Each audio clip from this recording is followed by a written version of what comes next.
How to pray, എങ്ങനെ പ്രാർത്ഥിക്കണം. കഴിഞ്ഞ ദിവസം എങ്ങനെ പ്രാർത്ഥിക്കേണ്ടതിൻ്റെ ഒന്നാം ടോപ്പിക്കായിട്ട് ഞാൻ പറഞ്ഞത് ലാളിത്യം വേണം, വ്യക്തതയോടുകൂടെ പ്രാർത്ഥിക്കണം എന്ന് പറയുന്നത് 2-3 പോയിൻറ്റ്സ് ഒന്നിച്ച് പറയാം. സ്ഥിരോത്സാഹത്തോടുകൂടെ പ്രാർത്ഥിക്കണം. സ്ഥിരോത്സാഹം എന്ന് വെച്ചാൽ പെർസിവിയറൻസ് ആണ്. ആ പെർസിവിയറൻസ് ക്യാരക്ടറും അങ്ങനെയുള്ളവർ ആരെന്ന് പറയുമ്പോൾ നമ്മുടെ മനസ്സിൽ ഉടനെ ചിന്തന ചിലരുടെ ക്യാരക്ടർ നമ്മുടെ തന്നെ പള്ളിയിലൊക്കെയുള്ള സ്ത്രീ സമാജത്തിൽ പെർസിവിയറൻസ് ക്യാരക്ടറുള്ള ചിലരെ എനിക്കറിയാം. അവരെ ഏൽപ്പിച്ച് അവരത് ചെയ്യും. കാരണം അവർക്ക് ക്യാരക്ടറുണ്ട്. അത് ബിൽഡപ്പ് ചെയ്തായിരിക്കും ജന്മനാ ഉള്ളത്, പക്ഷെ നമുക്ക് ഉണ്ടാക്കിയെടുക്കാൻ വെക്കും. അപ്പം Jesus tells us to be persistent in prayer over a long period of time. എന്ത് പ്രശ്നം മുമ്പിൽ കണ്ടാലും കണ്ടിന്യൂസ് ആയിട്ട് പ്രാർത്ഥിച്ച് അത് കിട്ടുന്നിടം വരെ പ്രാർത്ഥിക്കണം, മടുത്തുകൂടാതെ പ്രാർത്ഥിക്കണം. അതിന് യേശുക്രിസ്തു ഉപയോഗിച്ച എക്സാമ്പിള് ലൂക്കോസിൻ്റെ സുവിശേഷം 11:5-8, 18-ാം അധ്യായത്തിലും 1-8 വരെയായിട്ട് പറയുന്നുണ്ട്. ലൂക്കോസിൻ്റെ സുവിശേഷം 11 ഇങ്ങനെ 5-8, ഒരു സ്നേഹിതൻ അർദ്ധരാത്രിക്ക് വന്നിട്ട്, ഒരു സ്നേഹിതൻ തൻ്റെ കൂട്ടുകാരൻ്റെ വീട്ടിൽ എന്ത് പറ്റി, അയാളുടെ വീട്ടിൽ കുറേ പേര് ഗസ്റ്റ് വന്നു അർദ്ധരാത്രിക്ക്. ഇപ്പോഴത്തെ കാലമല്ല, ഇപ്പം പിന്നെ ഹോട്ടലുകൾ ഇഷ്ടം പോലെ ഉണ്ട്. അപ്പം ഭക്ഷണം കൊടുക്കേണ്ടിയിരിക്കുന്നു. രാത്രിയിൽ ഒത്തിരി ദൂരെ നിന്ന് വന്ന സ്നേഹിതനാണ്. ഫോണൊന്നും വിളിച്ചിട്ടല്ല വന്നത്, കാരണം അന്ന് ഫോണില്ലല്ലോ. അപ്പോൾ ഇവർ രാത്രി കയറി വന്ന ഈ കൂട്ടുകാരന് ഭക്ഷണം കൊടുക്കാനില്ലാഞ്ഞിട്ട് ഈ സ്നേഹിതൻ തൻ്റെ കൂട്ടുകാരൻ്റെ അടുക്കൽ ചെന്ന് അർദ്ധരാത്രിക്ക് 3 അപ്പം ചോദിക്കുന്നു. 3 അപ്പം ചോദിക്കുന്ന കഥയാണ് കർത്താവ് പറഞ്ഞിരിക്കുന്നത്. അയാൾ കൂട്ടുകാരൻ്റെ വീട്ടിൻ്റെ വാതിൽക്കൽ ചെന്ന് മുട്ടുകയാണ്. സ്നേഹിത, നീ വാതിൽ തുറക്ക്. അയാൾ പറഞ്ഞു, നീ എന്തിനീ രാത്രി പാതിരാത്രിക്ക് വന്ന്, ഞാൻ എൻ്റെ മക്കളുടെ കൂടെ കിടക്കുക, എനിക്ക് എഴുന്നേക്കാൻ പാടാ. അയാൾ സമ്മതിക്കത്തില്ല. കൊട്ടി എത്ര പ്രാവശ്യം കൊട്ടി എന്ന് വേദപുസ്തകത്തിൽ എഴുതിയിട്ടില്ല. പക്ഷേ ഈ കൊട്ടിൽ സഹിക്കാൻ വയ്യാതായിട്ട് അയാൾ എഴുന്നേക്കുക തന്നെയല്ല, എഴുന്നേറ്റ് കഴിഞ്ഞ് അയാൾക്ക് ആവശ്യം പോലെ ഭക്ഷണം കൊടുത്തു എന്ന് വചനം പറയുന്നു. അങ്ങനെ ഒരു കൂട്ടുകാരനുണ്ടെങ്കിൽ എന്തൊരു ഭാഗ്യമല്ലേ. അങ്ങനെ ഒരു കൂട്ടുകാരൻ എനിക്കുണ്ടോ, നിങ്ങൾക്കുണ്ടോ? ഏത് സമയത്ത് എനിക്കതൊക്കെ ഓർക്കുമ്പം കാലം അങ്ങ് മാറിപ്പോയല്ലോ എന്ന് ഞാൻ ചിന്തിക്കും. ഏത് സമയത്ത് എപ്പോഴും വിളിച്ചാൽ വരാൻ പറ്റിയ കൂട്ടുകാർ.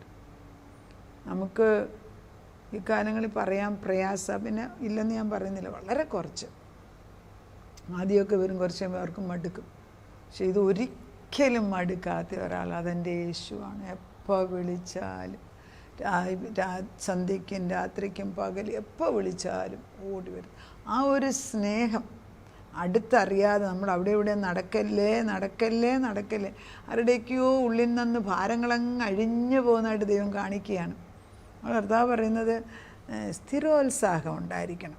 അതിൽ പിന്നെ വേറെ കർത്താവ് പറയുന്നത് ലൂക്കോസിൻ്റെ സുവിശേഷം 18 മടുത്തുകൂടാതെ പ്രാർത്ഥിക്കുന്നതിന് ഒരു വിധവയായ സ്ത്രീയെക്കുറിച്ചും ന്യായാധിപനെക്കുറിച്ച് വേദപുസ്തകത്തിൽ പറയുന്നത് യേശുവിൻ്റെ വാക്കുകൾ തന്നെയാണ്. ഇനി ദൈവത്തെ ഭയമോ മനുഷ്യനെ ശങ്കയോ ഇല്ലാത്തൊരു മനുഷ്യൻ, അങ്ങനെ ഒരു ന്യായാധിപൻ എന്തൊരു ഭയമല്ലേ. ഒരു വിധവയായ സ്ത്രീ, ഒന്നുമില്ല, ഒരു കഴിവില്ലാത്ത സ്ത്രീ, ദിനംപ്രതി ന്യായാധിപൻ്റെ അടുക്കൽ ചെന്നിട്ട് എന്നും കാര്യം പറയും. ഈ പ്രതിയോഗിയോട് പ്രതിക്രിയ ചെയ്ത്, അതായത് എന്നെ ഉപദ്രവിക്കുന്നവനെ നീ ശിക്ഷിച്ചൊക്കത്തുള്ളൂ, എനിക്ക് രക്ഷ ആവശ്യമുണ്ട്, ദിനം പ്രതി ചെന്ന് ശല്യപ്പെടുത്തി. അപ്പം ഈ ന്യായാധിപൻ ദൈവത്തെ ഭയമോ മനുഷ്യനെ ശങ്കയോ ഇല്ലാത്ത മനുഷ്യനായിട്ട് പോലും അയാൾ അവസാനം പറയുന്നു, എനിക്ക് ദൈവത്തെ ഭയമോ മനുഷ്യനെ ശങ്കയോ ഇല്ല, അങ്ങനെ തന്നെ അയാൾ പറയുന്നത്. പക്ഷേ ഈ സ്ത്രീയുടെ നിരന്തരമായിട്ടുള്ള ഈ വരവ് എന്നെ അസഹ്യപ്പെടുത്തുന്നതിനാൽ അന്ന് ചിന്തിച്ച് ഞാനിതെൻ്റെ മനസ്സിൽ കാണും. ഈ വിധവയായ സ്ത്രീ അവരുടെ കക്ഷത്തിൽ ഒരു കുടയും പിടിച്ച് ഒരു തോക്കുസഞ്ചിയും പിടിച്ച് ദിനംപ്രതി ന്യായാധിപൻ്റെ വീടിൻ്റെ വാതിൽക്ക് വന്ന് നിൽക്കുക. ഈ ശല്യം പോകട്ടെ എന്ന് വിചാരിച്ച അവസാനം അവർക്ക് പ്രതിവിധി ചെയ്തു കൊടുത്തു. അങ്ങനെ ദോഷികളാകുന്ന നിങ്ങൾ ഏതൊക്കെ ചെയ്തു കൊടുക്കും? സ്വർഗസ്ഥനായ പിതാവ് എത്രയധികം, അത് ഉറപ്പ് വരണം. അതാണ് നിർബന്ധ ബുദ്ധി വേണം. അതായത് persistence shows our confidence that God is our only hope and he will act to the best of my interest. അതാണ് ഉറപ്പ്. ഞാൻ നിർബന്ധമായിട്ടും ചെല്ലുന്നതിൻ്റെ കാരണം ഈ പ്രാർത്ഥനയിൽ എനിക്ക് ചെന്ന് ചോദിച്ചാൽ കിട്ടുന്നുള്ളൂ. ഈ പ്രാർത്ഥന എന്നത് എനിക്കൊരു ഒരു മാറ്റമാണ്. എൻ്റെ പഴയ ജീവിതം മാറി പുതിയ ജീവിതം, അതായത് ഈ വിധവയായ സ്ത്രീയുടെ പഴയ ആറ്റിറ്റ്യൂഡല്ല കിട്ടിക്കഴിയുമ്പം ഞാനൊരു പുതുവ്യക്തിയായി എനിക്ക് വേണ്ടി അത് തന്നെയാണ് ദൈവത്തിൽ നിന്ന് 2-3 പ്രാർത്ഥനയ്ക്ക് ഉത്തരം കിട്ടിക്കഴിയുമ്പോൾ നമുക്ക് നമ്മളിലൊരു കോൺഫിഡൻസ് വരിക. അതാണ് ദൈവത്തിൻ്റെ ഉദ്ദേശവും.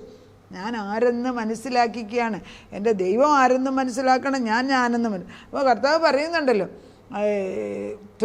അതായത് നമുക്ക് ഈ പ്രാർത്ഥനയ്ക്കെല്ലാം ഉത്തരം കിട്ടുന്നത് നമ്മുടെ യേശുവിൻ്റെ പേരുകൊണ്ടാണ്, ത്രൂ ദ നെയിം. അതുകൊണ്ടാണ് യോഹന്നാൻ്റെ 14:13 പറയുന്നത്, നിങ്ങൾ എൻ്റെ നാമത്തിൽ എന്തെങ്കിലും ചോദിച്ചു പോയെങ്കിൽ പിതാവിന് മഹത്വം കൊടുക്കാൻ വേണ്ടി ഞാനത് ചെയ്തു തരുമെന്ന് നേരത്തെ പറഞ്ഞു. അപ്പോൾ എനിക്ക് പ്രാർത്ഥനയില്ലാതെ ഇപ്പം നമുക്കൊരാവശ്യങ്ങളില്ലെങ്കിൽ നമ്മൾ ദൈവസന്നിധിയിൽ അധികം ചെല്ലൂല. അപ്പോൾ ഒരു കണക്കിൽ എനിക്ക് ഒത്തിരി ആവശ്യങ്ങൾ പ്രയാസമായിരിക്കാം, പിന്നെ മറ്റുള്ളവരുടെ ഭാരമായിരിക്കാം, ഇതെല്ലാം കൊണ്ട് ഞാൻ കടന്നു ചെല്ലാൻ ഒരു മുഖാന്തരം, അതൊരു ഭാഗ്യമായിട്ട് കരുതണം. എനിക്ക് ഇന്ന് പറയാനൊരു കാര്യമുണ്ടല്ലോ, ഇന്നൊരു സന്തോഷത്തിൻ്റെ കാര്യം പറയാൻ. ഞങ്ങൾക്ക് പ്രേയർ ഗ്രൂപ്പുണ്ട്. ഞങ്ങൾ പ്രേയർ ഗ്രൂപ്പ് വരുമ്പോൾ ഞങ്ങളിപ്പം അവസാനം ഈ വർഷത്തിൻ്റെ അവസാനം ആകുമ്പോഴത്തേക്ക് ഒത്തിരി അനുഗ്രഹങ്ങൾ കടന്നു വരും. അപ്പോൾ നമ്മൾ എന്തെങ്കിലുമൊക്കെ ഒരാളുടെ ഒരു നന്മ പറയുമ്പോഴത്തേക്ക് ഞങ്ങൾക്ക് എല്ലാവർക്കും അങ്ങ് സന്തോഷമാണ്. കാരണം അയ്യോ പ്രാർത്ഥനയ്ക്കെല്ലാം ഉത്തരം ദൈവം തരുന്നത്. അപ്പോൾ നമുക്ക് സന്തോഷം, ദൈവത്തിന് സന്തോഷം, അവർക്ക് സന്തോഷം. അപ്പോൾ നമ്മൾ through the name of Jesus with faith, അതായത് through the death and the resurrection of Jesus Christ, എനിക്ക് വേണ്ടി യേശു ക്രിസ്തു മരിച്ചെന്നുള്ള ഉറപ്പാണ്. അതായത് നിത്യജീവൻ എനിക്ക് തന്നിരിക്കുന്ന പുത്രനിൽ വിശ്വസിക്കുന്നതുകൊണ്ടാണ്. പുത്രനെ അനുസരിക്കുന്നവനോ ജീവനെ കാണും, പുത്രനെ അനുസരിക്കാത്തവനോ ജീവനില്ല. പിന്നെയോ ദൈവക്രോധം അവൻ്റെ മേൽ വസിക്കുന്നു. അപ്പം ദൈവസ്നേഹത്തിന് ഭയമില്ല. യോഹന്നാൻ 4:18 പറയുന്നു. അപ്പോൾ കർത്താവിൻ്റെ സന്നിധിയിൽ എനിക്കൊരു സങ്കേത പട്ടണമുണ്ട്. എനിക്ക് എന്നെ തന്നെയല്ല, എൻ്റെ മക്കളെയും എനിക്കുള്ളവരെയും എൻ്റെ സഭയിൽപ്പെട്ടവരെയും എൻ്റെ കൂടെ ഉള്ളവരെയും ചാർച്ചക്കാരെയും ഒക്കെ കൊണ്ടുവന്ന് വെക്കാനൊരു സ്ഥലമുണ്ട്. ആരും ചൊവ്വോള അല്ലെന്നേ, എല്ലാവർക്കും എന്തെങ്കിലുമൊക്കെ ബലഹീനതയുണ്ട്. ഇതിനൊരു സങ്കേത പട്ടണം വെച്ചിരിക്കുന്നത് നന്നായി. അവിടെ ചെന്ന് കഴിഞ്ഞാൽ ആരും നമ്മളെ കൊല്ലത്തില്ല. അതുകൊണ്ട് യേശുവിൻ്റെ അടുക്കലേക്ക് കടന്നു വരാൻ വാതിൽ തുറന്നു വെച്ചിട്ട് എത്ര കാലമായി കടന്നു പോവാം. ഫെയ്ത്തിൽ കയറി വരണം, വിശ്വാസം വേണം. വിശ്വാസം എങ്ങനെയാണ്? ഞാനീ പറയുമ്പോൾ വിശ്വാസം ഉണ്ടാവുമല്ലോ, അതാണല്ലോ നമ്മുടെ ഉദ്ദേശം, വിശ്വാസം വർദ്ധിപ്പിക്കുക. അതുകൊണ്ടാണ് കർത്താവ് പറയുന്നത് മലയോട്, അതായത് കടുകും മണിയോളം വിശ്വാസം ഉണ്ടെങ്കിൽ ഈ മലയോട് മാറി കടലിൽ വീഴ എന്ന് പറഞ്ഞു. വേറെടുത്ത് പറഞ്ഞ അത്തിവൃക്ഷത്തോട് മാറി അത് കടലിൽ ചെന്ന് സമുദ്രത്തിൽ കിളുത്തു വരാൻ പറയാൻ. അതൊക്കെ ഓർക്കുമ്പോൾ ഞാൻ പറയും, എൻ്റെ കർത്താവ് ഇതൊക്കെ എന്തു എഴുതി വെച്ചിരിക്കുന്നു. ഞാൻ ചോദിക്കും കർത്താവ് ഒന്നും പറഞ്ഞിട്ടില്ല എന്നെങ്കിലായിട്ട്. കർത്താവ് പറയുന്നത് നിങ്ങൾ പ്രാർത്ഥിക്കുമ്പോൾ യാചിക്കുന്നതൊക്കെ ലഭിച്ചു എന്ന് വിശ്വസിപ്പിൻ, എന്നാൽ അത് നിങ്ങൾക്കിടും. മർക്കോസിൻ്റെ സുവിശേഷം 11:20. അതാണ് ഫെയ്ത്ത്. ഈ ഫെയ്ത്ത് എന്ന് പറയുന്നത് ദൈവവും ഞാനും കൂടെയുള്ള എബൈഡിങ്ങിലാണ്. അതായത് ഞാനും ദൈവവും ഒന്നായിട്ട് നിൽക്കണം. ക്രിസ്തു മുന്തിരിയും ഞാൻ വള്ളിയും. ഈ ക്രിസ്തു മുന്തിരിയും ഞാൻ വള്ളിയുമായിട്ട് നിൽക്കുകയാണെങ്കിൽ ഈ നമ്മളെ കൊണ്ട് ഗ്രാഫ്റ്റ് ചെയ്ത് കഴിഞ്ഞാൽ ഈ അടിയിൽ നിന്ന് യേശുവിൻ്റെ ജീവൻ ഇങ്ങനെ പകർന്ന് മുകളിലോട്ട് പൊങ്ങി വരുമ്പോൾ നമ്മളിലുള്ള അഴുക്കെല്ലാം ആദ്യം പോയിട്ട് ക്രമേണ പിന്നെ വരുന്നതെല്ലാം ഫലമാണ്.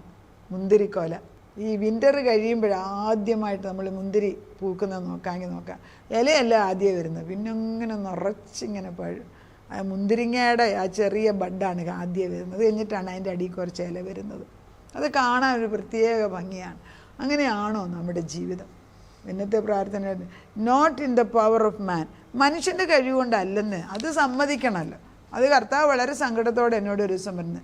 അതായത് മനുഷ്യനൊരു പ്രത്യേക സ്വഭാവമുണ്ട്. ഞാനെല്ലാം ചെയ്ത് കഴിയുമ്പം അവൻ്റെ കൂട്ടുകാരാണ് ചെയ്തു കൊടുത്തതെന്ന് വിളിച്ചു പറയും. അത് ടിപ്പിക്കൽ എക്സാമ്പിൾ ഞാൻ കണ്ടിട്ടുള്ളത് രോഗസൗഖ്യം ദൈവം കൊടുക്കും പ്രാർത്ഥിച്ച്. അപ്പോൾ അത് കഴിഞ്ഞ് ഇവരോടൊരു സാക്ഷ്യം പറയാൻ പറയും. അവരങ്ങോട്ടെന്ന് വെച്ചാൽ ഇന്ന ആശുപത്രി ചെന്നപ്പോൾ ഇന്ന ആ ഡോക്ടർ വലിയ ഡോക്ടർ, സമയമില്ലാഞ്ഞിട്ട് എനിക്ക് വന്ന് എൻ്റെ കൂടെ വന്നിരുന്ന് 2 മണിക്കൂർ ഇരുന്ന് ഇത് പറഞ്ഞ് മരുന്ന്. അവസാനം ദൈവം ചെയ്ത ഹീലിംഗ് മുഴുവനും ഡോക്ടറിൻ്റെ മഹത്വമായിട്ട് മാറ്റും. പിള്ളേർക്ക് വേണ്ടി കണ്ണുനീരോടെ പ്രാർത്ഥിച്ച് പരീക്ഷ എഴുതി 3 മാർക്കുള്ളവൻ 4 മാർക്കുള്ളവൻ 40 മാർക്ക് ജയിച്ചു. അനുഭവമാണ്. ആ സ്ത്രീ ഇന്നും എൻ്റെ അവരുടെ മോൻ്റെ 44 മാർക്ക് 40 ജയിച്ചെന്ന് അവരെന്നും പറയുന്നു. പക്ഷേ ചിലർ പറയുമ്പോൾ പണ്ടേ എൻ്റെ മോൻ എടുക്കാനായിരുന്നു, അതുകൊണ്ട് തന്നെ അവൻ ജയിച്ചു എന്നേ പറയത്തുള്ളൂ. കൊടുക്കുക. ദൈവത്തിന് മഹത്വം, ദൈവത്തിന് കൊടുക്കാൻ പഠിക്കുവീൻ. കർത്താവിന് നിർബന്ധമാണ്. അപ്പം നോട്ട് ദ പ്രൈസ് ഫോർ മനുഷ്യന് പ്രശംസിക്ക് വേണ്ടിയല്ല. അതായത് ഒരു കുരുടൻ എങ്ങനെയാണ് മറ്റൊരു കുരുടന് വഴി കാട്ടി കൊടുക്കുന്നത്? നമ്മൾ കിണ്ണങ്ങളുടെ കൂട്ട് പുറം മാത്രം വെടിപ്പാക്കി വെള്ള തേച്ച് ശവക്കല്ലറ പോലെ ആകരുത്, കപടഭക്തിക്കാരെ പോലെ ആകരുത്. ഇരുട്ടത്തുള്ളത് പുറത്തു കൊണ്ട് വന്നിട്ട് ദൈവത്തിൻ്റെ പരിശുദ്ധാത്മാവ് നിൻ്റെ ഉള്ളിലുള്ള ദൈവത്വത്തെ കാണിക്കുക. അതായത് ദൈവത്തിൻ്റെ മഹത്വം ദൈവത്തിൻ്റെ ആത്മാവിൽ പകർന്ന് പറഞ്ഞു കൊടുക്കാൻ നമ്മളെ ഇടയാക്കണം. അത് എങ്ങനെ പ്രാർത്ഥിക്കണം? മഹത്വം ദൈവത്തിന്. ഒരു പോയിൻ്റ് ഒറ്റ ഓർക്കുന്നെങ്കിൽ മഹത്വം ദൈവത്തിന് കൊടുക്കുക. 2, എൻ്റെ സന്തോഷം പൂർത്തീകരിക്കുക. അപ്പം 3-4 പോയിന്റുകൾ ഇന്നിപ്പം രണ്ടാമത്തെ ദിവസം പറയുന്നത് എങ്ങനെ പ്രാർത്ഥിക്കാം. 1, സിമ്പിൾ പ്രാർത്ഥനയായിരിക്കണം. വ്യക്തമായിട്ടും ചെറുതായിട്ടും പ്രാർത്ഥിക്കാം. സിമ്പിളെന്ന് പറഞ്ഞാൽ സിംപ്ലിസിറ്റിയാണ്. അതിങ്ങനെ വലിച്ചു കൂട്ടി പ്രാർത്ഥിക്കാതെ സിമ്പിൾ പ്രാർത്ഥനയായിരിക്കണം. 2, പെർസിവിയറൻസ്. നല്ലവണ്ണം നിർബന്ധ ബുദ്ധിയോടെ കിട്ടുന്നിടം വരെ നിർബന്ധമായിട്ട് പ്രാർത്ഥിക്കാൻ അറിയുന്നവരായിരിക്കണം. യേശുവിൻ്റെ പേര് ഉപയോഗിച്ച് പ്രാർത്ഥിക്കണം. വിശ്വാസത്തോടുകൂടി പ്രാർത്ഥിക്കണം. പിന്നെയോ എൻ്റെ പ്രശംസയ്ക്ക് വേണ്ടിയല്ല, ദൈവപ്രശംസയ്ക്ക് വേണ്ടി പ്രാർത്ഥിക്കണം. ഇങ്ങനെയാണ് പ്രാർത്ഥനയെക്കുറിച്ച് നമുക്ക് പ്രാർത്ഥിക്കാം. നാഥാ, നിൻ്റെ മുൻപിലേക്ക് ഞങ്ങൾ കടന്നു വരുമ്പോൾ ഞങ്ങളെ തന്നെ ഒന്ന് ഞങ്ങൾ പരിശോധിക്കുമ്പോൾ ഞങ്ങളുടെ ഹൃദയം എത്രയോ മാറിയിരിക്കുന്നു. ഒരു ലിറ്റ്മസ് ടെസ്റ്റ് പോലാണ്. എത്ര എൻ്റെ കാര്യത്തിന് എനിക്ക് കിട്ടിക്കഴിയുമ്പോൾ പ്രശംസ എനിക്കെടുക്കുന്ന സ്വഭാവങ്ങളുണ്ടെങ്കിൽ അത് ഞങ്ങളിൽ നിന്ന് വേരോട് പറിച്ച് കളയണം. ഞങ്ങളുടെ കുഞ്ഞുങ്ങൾക്ക് ആ സ്വഭാവം ഉണ്ടെങ്കിൽ അത് പറിച്ച്. എൻ്റെ പ്രയത്നം കൊണ്ടാണ്. ആരുടെ പ്രയത്നം കർത്താവേ? എൻ്റെ ബുദ്ധി കൊണ്ടാണ്. ആർക്കാണ് ഈ ബുദ്ധി കൊടുത്തത്? യേശുവില്ലാതെ ആരാ ബുദ്ധി ഓർക്കുന്നത്? എൻ്റെ ബുദ്ധി, നെബൂഖദ്നേസറിൻ്റെ ബുദ്ധി ഒരു ദിവസം കൊണ്ട് മാറിപ്പോയി. അയാൾ മൃഗത്തിനെ കൂട്ട് പുല്ലും തിന്നുകൊണ്ട് 7 കൊല്ലം നടന്നു. അതാണ് ബുദ്ധിയുള്ളവരുടെ കാര്യമൊന്നും പറയാനില്ല. പക്ഷെ ബുദ്ധിയൊന്നും അല്ല ഇവിടെ ചോദ്യം. ദൈവത്തോടുള്ള നന്ദിയുള്ള ഹൃദയം കുഞ്ഞുങ്ങൾക്ക് നട്ടുവെച്ച് കൊടുക്കണം.